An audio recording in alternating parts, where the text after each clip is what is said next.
2 লক্ষ কোটি বকেয়ার অভিযোগ ঠিক? স্পষ্ট জবাবের বদলে পাল্টাতো ভূপেন্দ্রর। বললেন ডিএ মামলায় মমতাই তো বকেয়াদার। ভূপেন্দ্র যাদবের তোপ, বকেয়া টাকা অভিযোগে মমতার পাল্টা আক্রমণ। 2 লক্ষ কোটি টাকা কেন্দ্র আটকে রেখেছে, ভূপেন্দ্রর পাল্টা আক্রমণই চমক। মুখ্যমন্ত্রীর বিরুদ্ধে তীব্র কটাক্ষ, বললেন রাজ্য কর্মীদের বকেয়া রাখার দায়। ডিএ মামলায় বকেয়া অর্থ, ভূপেন্দ্র যাদবের তোপে মুখ্যমন্ত্রীর দফা রফা।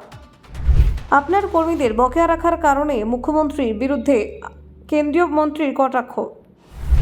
মমতা বনাম ভূপেন্দ্র, 2 লক্ষ কোটি টাকা বিতর্কে পাল্টা আক্রমণ চলছে। ডিএ না পাওয়া আর এসআইআর বিতর্ক, মুখ্যমন্ত্রীকে কড়া আঘাত ভূপেন্দ্র। মুখ্যমন্ত্রী নিজের কর্মীদের বিরুদ্ধে মামলা করে হেরেছেন বললেন ভূপেন্দ্র। দেখুন, পশ্চিমবঙ্গের মুখ্যমন্ত্রী মমতা বন্দ্যোপাধ্যায় বারবার অভিযোগ করেছেন যে রাজ্যের প্রাপ্য 2 লক্ষ কোটি টাকা কেন্দ্রীয় সরকার আটকে রেখেছে। এই প্রসঙ্গে সম্প্রতি তৃণমূল কংগ্রেসের নেতা অভিষেক বন্দ্যোপাধ্যায় মুখ খুলেছেন। তবে কেন্দ্র এবং বিজেপি বারবার পাল্টা যুক্তি দিয়ে বলেছে রাজ্য সরকার কেন্দ্রের পাঠানো টাকার হিসেব দেয়নি। কিন্তু এবার কেন্দ্রীয় মন্ত্রী ভূপেন্দ্র যাদব সেই পথে যাননি। এদিন কলকাতায় কেন্দ্রীয় বাজেট ব্যাখ্যা করতে গিয়ে মুখ্যমন্ত্রীর অভিযোগ সংক্রান্ত প্রশ্নের মুখোমুখি হন তিনি। সরাসরি অভিযোগ খণ্ডন করে বলেন ভূপেন্দ্র মুখ্যমন্ত্রীর বিরুদ্ধে অভিযোগ তোলেন।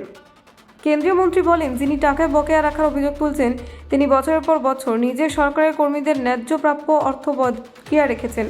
এই মন্তব্যে তিনি মুখ্যমন্ত্রীর প্রশাসনিক ব্যবস্থাপনা দুর্বলতা তুলে ধরেন। ভূপেন্দ্র শুধু দেশের পরিবেশ এবং বনমন্ত্রী নন, তিনি বিজেপির কেন্দ্রীয় নেতৃত্বের তরফে পশ্চিমবঙ্গের বিধানসভা নির্বাচনের দেখভালের দায়িত্বপ্রাপ্ত পর্যবেক্ষকও। ভোট প্রস্তুতি তদারকি করতে গত 5 মাস ধরে তিনি বারবার পশ্চিমবঙ্গে যাতায়াত করেছেন।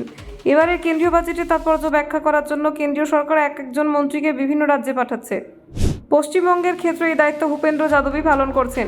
সেই কর্মসূচিতেই তিনি এদিন পশ্চিমবঙ্গ সরকার এবং মুখ্যমন্ত্রীকে আক্রমণ করেন। রাজ্যে 2 লক্ষ কোটি টাকা কেন্দ্র আটকে রেখেছে এমন অভিযোগ ভূপেন্দ্র সরাসরি খণ্ডন করেননি, বরং তিনি মুখ্যমন্ত্রীর বিরুদ্ধে পাল্টা অভিযোগ তোলেন। তিনি বলেন, রাজ্যের সরকারি কর্মীদের বকেয়া অর্থ দেওয়ার ক্ষেত্রে মমতা বন্দ্যোপাধ্যায় যথাযথ ব্যবস্থা নেননি।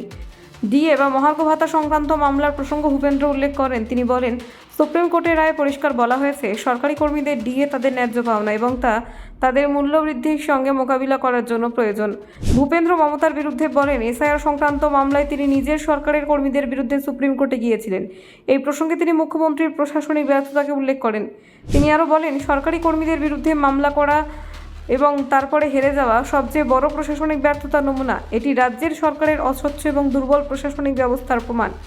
ভারত বাংলাদেশ সীমান্তে কাঁটাতারের বেড়া দেওয়ার জন্য জমি সংক্রান্ত টানাপোড়েনের প্রসঙ্গ ভূপেন্দ্র তোলেন। তিনি অভিযোগ করেন, রাজ্য সরকার জাতীয় নিরাপত্তার সঙ্গে আপোষ করছে এবং অবসরপ্রাপ্ত সেনা কর্মকর্তাদের সমস্যা হচ্ছে।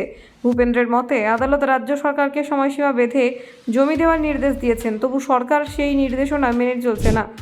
তিনি এটি জাতীয় নিরাপত্তার সঙ্গে আপোষের উদাহরণ হিসেবে উল্লেখ করেন।